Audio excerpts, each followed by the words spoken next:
ini kita semua hidup di zaman globalisasi atau zaman modernisasi. Di zaman modernisasi seperti sekarang, manusia sangat bergantung pada teknologi. Hal ini membuat teknologi menjadi kebutuhan dasar bagi setiap orang, mulai dari orang tua hingga anak muda, para ahli, bahkan orang awam pun menggunakan teknologi sebagai kebutuhan dasar. Kebutuhan manusia akan teknologi juga didukung dengan perkembangan ilmu pengetahuan dan teknologi yang sangat pesat. Perkembangan teknologi kian berevolusi yang bisa dilihat dari banyak inovasi dan juga penemuan baru. Semua akan terus berkembang mengikuti tren dan permintaan pasar demi memenuhi kebutuhan manusia. Untuk itu, sepatutnya kita bisa menyesuaikan diri terhadap perubahan dan pembaruan teknologi agar kita semua tidak tertinggal. Saya Erlandi. Video ini adalah salah satu bagian dari materi perkuliahan Sistem Informasi Manajemen. Tentunya saya nggak sendiri, ada 4 orang rekan saya yang menjadi pemateri di video ini. Lalu kita akan bahas apa ya? Kita akan membahas teknologi disruptif. Lalu, apa sih teknologi disruptif itu? Teknologi disruptif adalah teknologi yang menciptakan sebuah pasar baru sehingga dapat mengganggu ataupun merusak pasar yang sudah ada, dan nantinya bisa saja ia menggantikan pasar yang sudah ada tersebut. Jadi intinya, teknologi disruptif adalah sebuah upgrade dari sebuah teknologi yang sudah ada, namun dalam penerapannya lebih efisien dan praktis sehingga dapat membantu pergerakan manusia. Lalu contohnya apa ya? Contohnya kita bisa lihat di sini. CD ke Spotify atau TV tabung ke TV LCD. Itu merupakan beberapa contoh dari teknologi disruptif. Oke, saya sudah dapat gambaran mengenai teknologi disruptif. Pasti sudah dong. Tapi kita tidak akan membahas mengenai contoh yang tadi saya jelaskan. Kita akan membahas dompet online atau transaksi non tunai. So, kalian tinggal bersantai dan menyaksikan video ini. Check this out.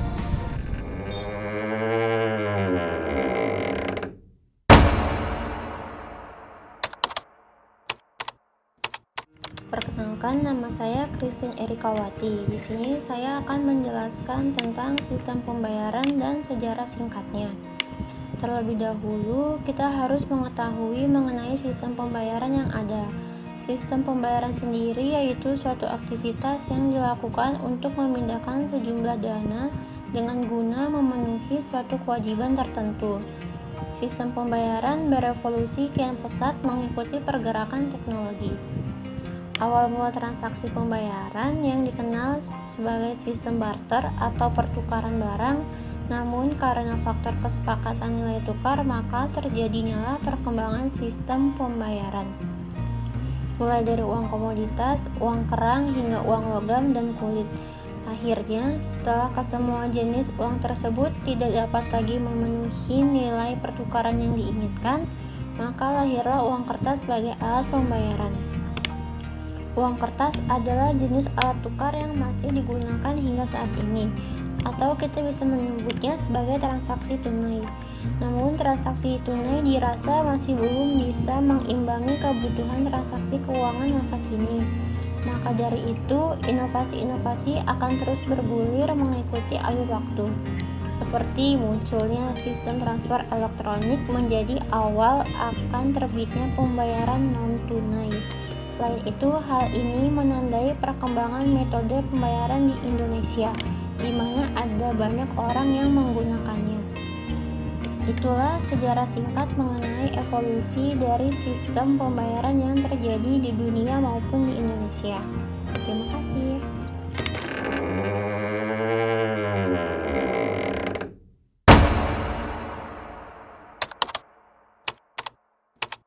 Assalamualaikum warahmatullahi wabarakatuh. Saya Erni Zulaika. Saya akan menjelaskan sedikit tentang perkembangan pembayaran non-tunai di Indonesia.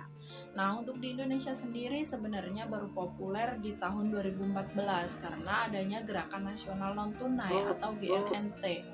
Nah, untuk lebih jelasnya kita lihat grafik berikut. Nah, untuk di grafiknya itu dari tahun 2008 sampai 2011 itu sangat-sangat flat, bahkan mungkin belum banyak ya yang memakai non tunai gitu. Nah, untuk di 2011 sampai dengan 2017 itu mengalami kenaikan tapi belum terlalu signifikan. Nah, untuk 2018 sudah mengalami kenaikan, tapi lebih signifikan lagi di tahun 2019 karena di sini mengalami kenaikan sekitar 281,39% dan bahkan hampir 5 miliar transaksi non tunai di Indonesia.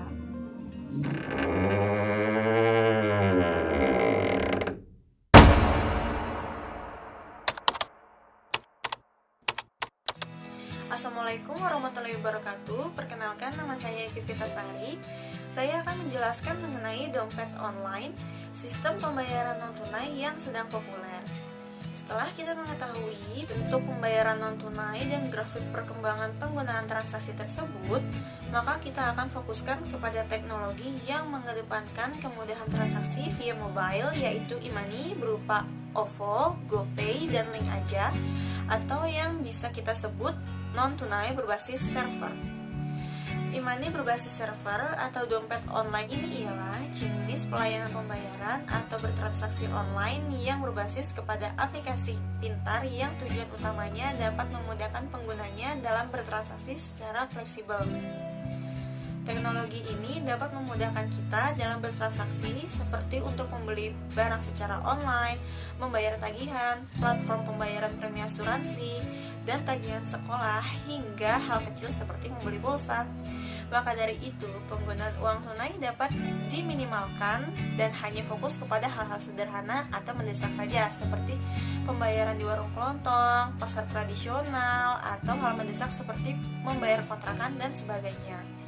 Menurut sumber dari Bank Indonesia, pasar penyedia pembayaran digital di Indonesia saat ini sudah mencapai sekitar 99,8% yang dikuasai oleh perusahaan finance teknologi non-perbankan dengan jumlah pengguna layanan mencapai 113,5 juta jiwa atau sekitar 42% dari keseluruhan total penduduk di Indonesia. Itu artinya pasar pembayaran digital masih dikuasai oleh OVO, GoPay, atau ShopeePay yang tidak lain ialah layanan yang berasal dari perusahaan fintech non-perbankan. Sedangkan untuk Link Aja yang merupakan gabungan dari platform online bank BUMN masih belum bisa dapat menguasai pasar. Walaupun penggunaan uang tunai masih mendominasi, tidak menutup kemungkinan penggunaan pembayaran digital akan menjadi lebih pesat dan akan menguasai pasar di masa yang akan datang. Terlebih, dengan adanya rencana pengadaan sistem Blueprint Sistem Pembayaran Indonesia tahun 2025 atau BSPI 2025 yang akan menyeimbangkan optimalisasi inovasi dengan memelihara stabilitas nasional dan dapat membantu memudahkan kepercayaan dalam penggunaan transaksi uang digital.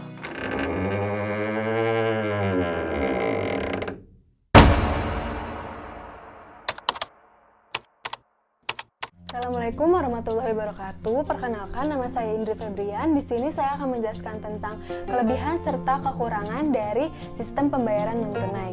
Nah, pastinya setiap ada pembaruan teknologi akan ada nilai lebih atau nilai kurang sebagai bentuk kelayakan dan sebagai bentuk tantangan baru daripada inovasi baru tersebut. Nah, kelebihannya yang pertama yaitu turunnya resiko untuk kehilangan uang. Dengan adanya transaksi non-tunai ini memudahkan kita untuk melakukan transaksi penjualan atau pembelian yang dimana uang tersebut itu akan masuk serta keluar dari dompet pribadi kita dan hal tersebut akan meminimalisirkan kita untuk kehilangan uang. Nah, kelebihan yang kedua yaitu tidak perlu repot membawa uang. Dengan adanya layanan uang digital ini, kita tidak perlu repot lagi membawa uang dalam bentuk fisik uang karena dalam penerapan transaksinya kita hanya perlu men-scan barcode pada aplikasi pintar layanan keuangan yang akan tersambung langsung ke server bank kita atau dana yang sudah kita top up sebelumnya. Nah, kelebihan yang ketiga yaitu praktis dan mudah.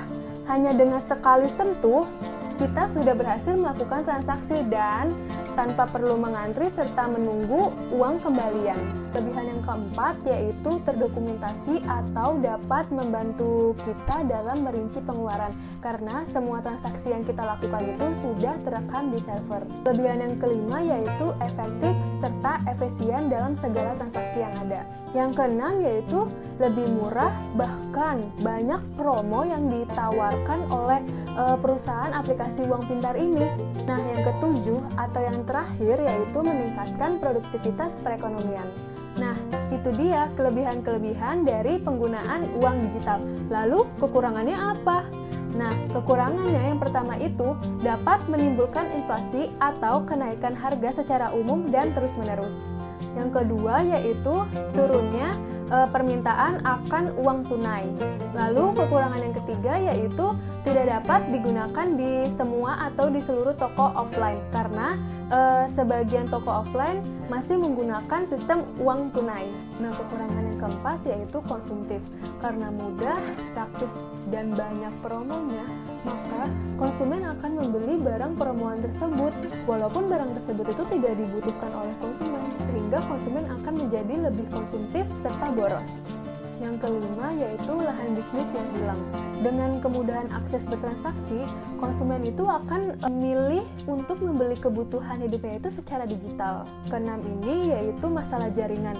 Dalam transaksi uang digital ini memerlukan sinyal yang cukup kuat.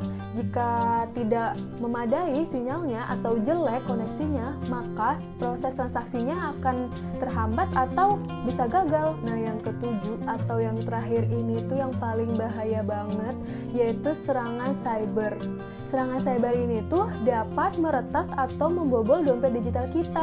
Jadi teknologi secanggih apapun akan selalu ada bahaya atau kejahatan yang mengintai kita. Jadi kita pribadi itu harus benar-benar berhati-hati dalam menggunakan dompet digital ini atau menggunakan uang tunai. Nah, sekian presentasi atau penjelasan dari saya, kurang lebihnya mohon maaf. Wassalamualaikum warahmatullahi wabarakatuh.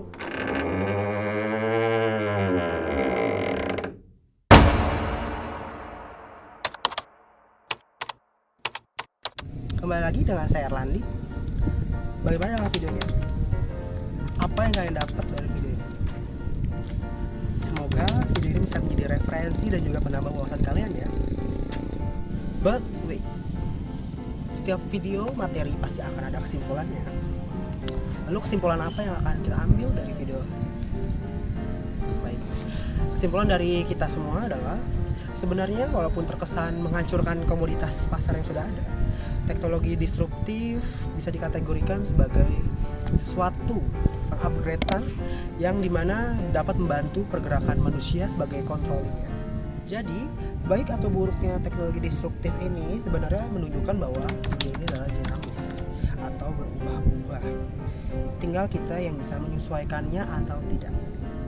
Dan mengenai sistem pembayaran, tidak menutup kemungkinan bahwa transaksi non-tunai atau uang digital akan jadi pasar utama nantinya, mengingat perubahan sistem pembayaran di dunia yang selalu berubah-ubah mengikuti perkembangan peradaban.